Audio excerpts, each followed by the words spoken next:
Hey everyone, this is CeeCeeG. I'm at my crafting table and I wanted to get started with doing my beads again. As I told you in my previous videos, I've had some challenges with my vision. I have a lot of things going on in my eyes. I have glaucoma, I have floaters, I have macular degeneration, I take eye drops for my eyes, and my left eye is about 80% blind. So I'm really just focusing and using my right eye, basically. That's my most seeing eye. So, um, but I really enjoy doing jewelry. And so I'm kind of like not really using like the small beads, because they're very small and it's very challenging, especially with the fact that I'm wearing these glasses. And as you know, and you can see, I have thick glasses because I have severe myopia, which is severe nearsightedness. So, but like I told you in my last video, I taught myself how to make jewelry. I had the desire and the willingness to learn, and I taught myself. I never took any lessons. I just looked at the picture, tossed the directions to the side, and got with the program, okay? So I just want to show you a couple things. Now, I have certain tools that I use when I make jewelry. There's plenty of different jewelry making tools. I haven't learned how to use some of those yet, but my main four are my wire cutters here, and then I have, these are my flat nose, and I have two flat nose. One is a little slightly longer, and this is my other flat nose. I use these to to crimp the beads, the crimping beads to hold on to the endings of like the clasp, or if I have a toggle, to keep it in place so that the stuff won't unravel. Then I use these needle nose. Needle nose are good for looping wire, when you want to make jewelry or make earrings and necklaces. It depends on what you're using. You can use these and you can just bend, turn, like that. And so also I have this, I got some stuff in it too, this bead board. Now I like this because this is what it looks like. It's a bead board. So you can put some beads in here and there, like anything piece that you're working on. It helps so that you can style your jewelry that you're making. And you can put your beads all the way around here, because this is where, like, usually if I put a pendant, I put the pendant like right down here.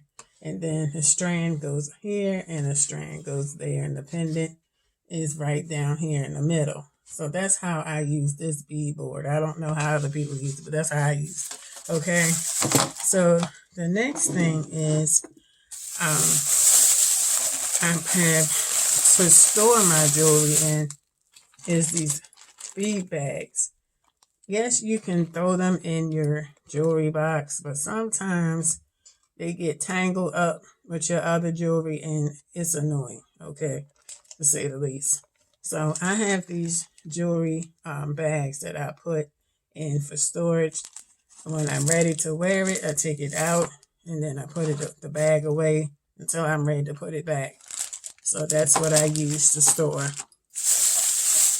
And these were some of the beads that I showed you on my last video. These are the crimping beads. These are what I use. Now these in particular, I can use them to crimp on, say, some type of cord. And then I just need to put a lobster clasp on the end or whatever, like some type of fabric cord, just to close it off so you can just wear it. You don't have to always have your jewelry in wire, in string, in elastic. You can also use like, fabric type cord.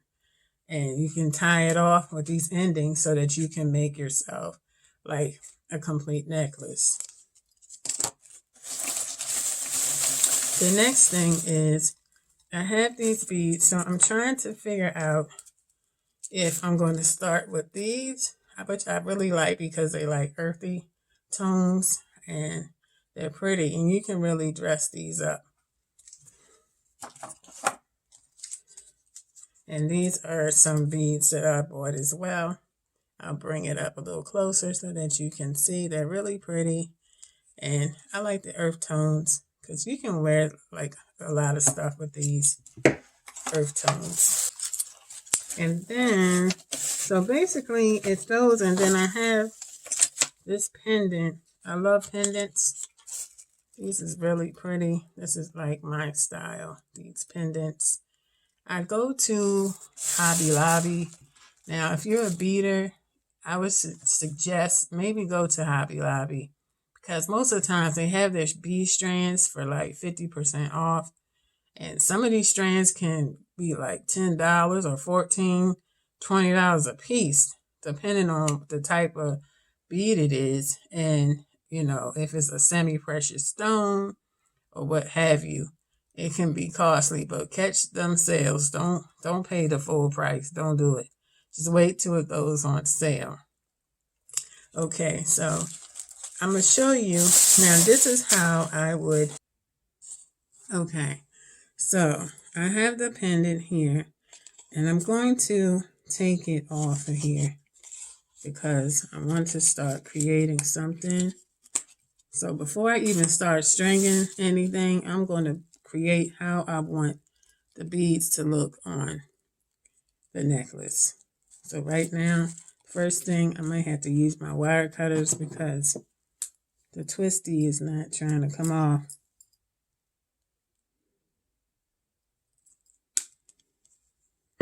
Problem solved. Okay, so here is my beadboard, and here is the pendant. This is how I lay out the foundation for the necklace I'm going to make. I put it right here, right there, because that's where the necklace is going to be. Now, depending on, I think I'm going to use these beads for this necklace because it has some gold in it, just like the pendant does. And so what I may end up doing is I may incorporate some silver because this is like a two-tone. It has silver and it has gold. So I may incorporate some silver to break some of this up. So what I do is I open the pack. I have to be careful because I don't want to lose any of the beads. So I'm going to get my wire cutters and I'm going to undo it. And I'm just going to stick them like as I pull them off so that I can see what I got going on here. Okay. Actually, this looks like, is that silver? No, this is gold. So I'm going to put that there.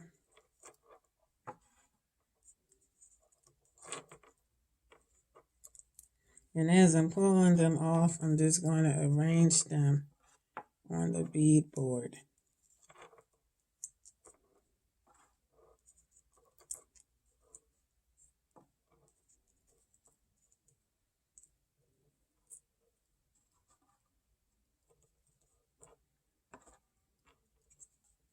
So it can be tedious work, but I mean, if you enjoy doing it, who cares?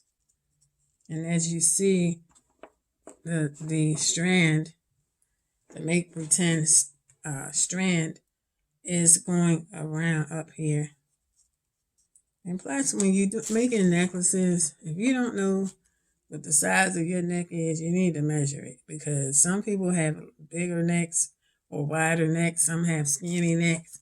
And you don't want the jewelry looking like too big or too tight. You be choking yourself to death. You don't need that shenanigans. As you can see, I have the whole side done right here. As you can see, they're all jingle jangle together. And this one is a little different. I'm not going to use this one, but this is pretty because I can make this into a triple layered necklace.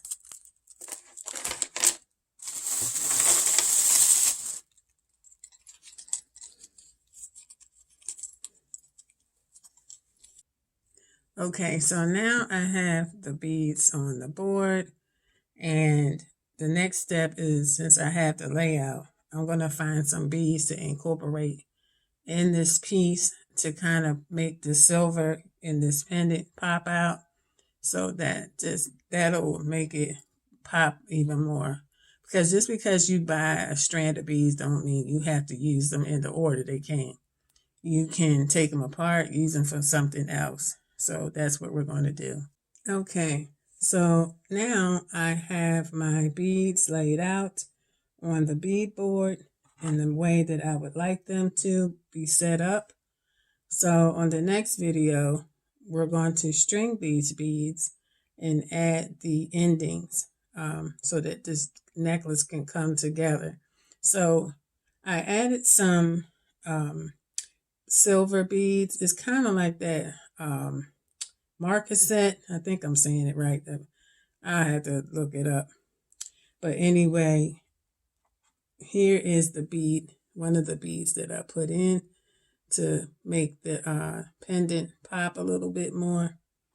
But after it comes together, it'll look really nice because I'm going to make a bracelet and earrings to go with this necklace.